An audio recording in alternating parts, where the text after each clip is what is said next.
Assalamualaikum warahmatullahi wabarakatuh.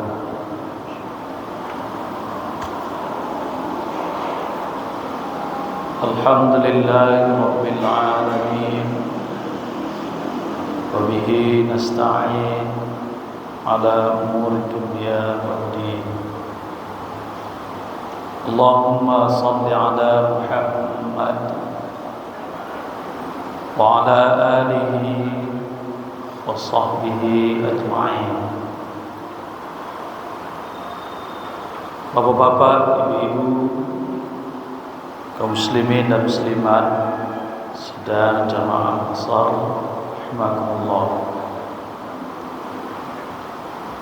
Marilah kita bersyukur pada Allah Subhanahu wa taala atas segala limpahan rahmatnya kepada kita, sehingga kita dapat menjalani kehidupan ini dengan baik. Selawat dan salam kita doakan kepada Allah, semoga senantiasa dilimpahkan pada Nabi kita, Nabi Muhammad sallallahu alaihi wasallam. Kaum muslimin dan muslimat rahimakumullah. Ada gambaran yang disampaikan oleh Rasulullah sallallahu alaihi wasallam tentang apa yang akan atau pasti dialami oleh orang-orang yang tidak mau berzakat di akhirat nanti. Di antara gambaran itu adalah sebagaimana yang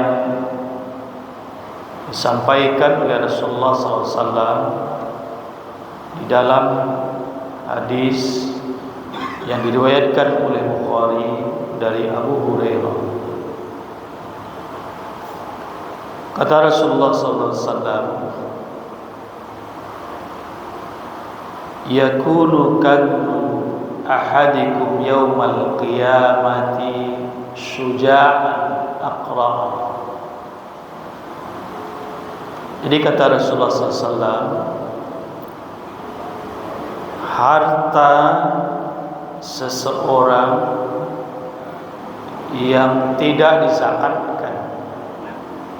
Jadi ketika seseorang memiliki harta yang seharusnya dia sudah wajib mengeluarkan zakat, tetapi dia tidak keluarkan, maka kanzuhu itu, harta yang dia simpan itu, pada hari kiamat kata Rasulullah SAW, dia akan menjelma menjadi syuja'an aqra, menjadi ular yang ganas, aqra'a yang botak. Botak ini juga menggambarkan betapa mematikan bisa yang dimiliki oleh ular itu, sehingga di area kepalanya itu tidak tumbuh bulu. Jadi ularnya ular ganas, menyeramkan, yang sangat berbisa. Yafirru minhu sahibu, sehingga pemilik harta, ular itu kan jelmaan dari hartanya, sehingga pemilik ular itu yang dulu adalah hartanya itu lari dari ular itu, karena dia sekarang sudah menjelma menjadi ular yang ganas. Yafirru minhu sahibu. Jadi ada kalanya nanti di akhirat, orang yang punya harta banyak itu melarikan diri dari hartanya itu, karena hartanya itu tidak dizakatkan, dan nanti dia berubah menjadi syuja'an aqra, ular yang ganas yang sangat berbisa sehingga kepala ular itu jadi botak. Tetapi ketika dia lari itu fayatlubuhu, ular itu mengejarnya. Wa yaqulu, dan ular itu berkata kepada orang yang dulu memiliki harta itu yang sekarang menjelma menjadi ular itu. Apa katanya? Ana qazzuka, aku adalah hartamu yang banyak dulu yang tidak kamu zakatkan itu. Tentu saja dia sambil membuka mulutnya lebar-lebar, memperlihatkan taringnya, menggambarkan betapa berbisanya dia, menyeramkan. Dikatakan, aku ini adalah hartamu dulu. Ana kanzuka. Wa qala wallahi lan yanala yatlubuhu hatta yabsuta yadahu. Dan demi Allah, kata Rasulullah SAW, ular itu selalu mengejarnya. Tentunya yang ketakutan tadi, padahal dia dulu pemilik harta yang menjelma jadi ular itu, dia lari ketakutan. Dan demi Allah, kata Rasulullah SAW, layana la yatlubuhu hatta yabsuta yadahu. Ular ini terus mengejar dia sampai kemudian dia angkat tangannya, sampai kemudian dia menyerah, sampai kemudian dia tidak bisa lagi melarikan diri dari kejaran ular ganas berbahaya berbisa itu. Fayulqimaha fahu, sampai kemudian dia angkat tangannya, artinya dia berhenti, tidak bisa lari lagi, dan diterkam oleh ular yang ganas, yang berbahaya, yang berbisa itu. Nah, itu dia nasib tragis dari orang-orang yang kaya, yang dia tidak mau menunaikan zakat, yang dia mungkin tidak tuntas menunaikan zakat dan lain-lain sesuai dengan porsi kesalahannya itu. Jadi ini merupakan peringatan dari Rasulullah SAW terhadap orang-orang yang diberikan oleh Allah rezeki yang banyak.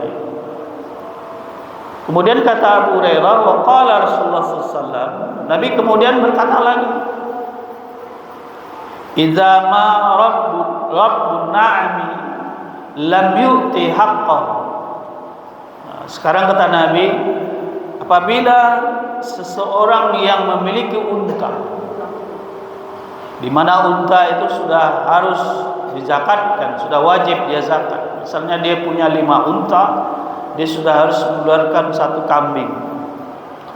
Tapi dia tidak menzakatkan unta itu. Tusallatu alaihi yaumal qiyamah, maka pada hari kiamat untanya yang sudah senisab itu dan dia tidak mau zakatkan, maka melawanlah unta itu kepadanya. Fatahbitu wajhahu bi'afafiha, unta itu memberontak, menerjang-nerjang sampai kemudian wajahnya ini diinjak dengan kuku unta itu. Kukunya itu kan sepatunya ya. Unta, kambing, sapi dan segala macam itu kan kukunya itu panjang, kemudian jadi sepatunya yang keras itu, sehingga dipaku sekalipun dia namanya kuku tentu tidak sakit. Kemudian unta itu memberontak dan dia diinjak-injak wajahnya, wajhahu bi'afafiha, dengan kukunya itu. Jadi bapak-bapak, saudara-saudara, ibu-ibu, saudari kaum muslimin dan muslimat, mari kita seimbangkan antara kita mendapatkan nikmat Allah Subhanahu wa taala dalam apapun bentuknya dengan menunaikan kewajiban kita melalui harta tersebut, melalui nikmat tersebut sesuai dengan yang diajarkan oleh Allah Subhanahu wa taala. Sebab pemberian Allah itu ketika disyukuri, ketika digunakan sesuai dengan yang diajarkan oleh Allah, dia malah kemudian bertambah jumlahnya, berkahnya, nikmatnya dan lain sebagainya. Akan tetapi ketika tidak dipakai, tidak digunakan, tidak dimanfaatkan sesuai dengan yang diajarkan oleh Allah Subhanahu wa taala, seperti contoh dalam hadis ini tidak zakatkan, dia menjadi sangat menyeramkan, menerkam dengan kejam orang-orang yang dahulu bersusah payah.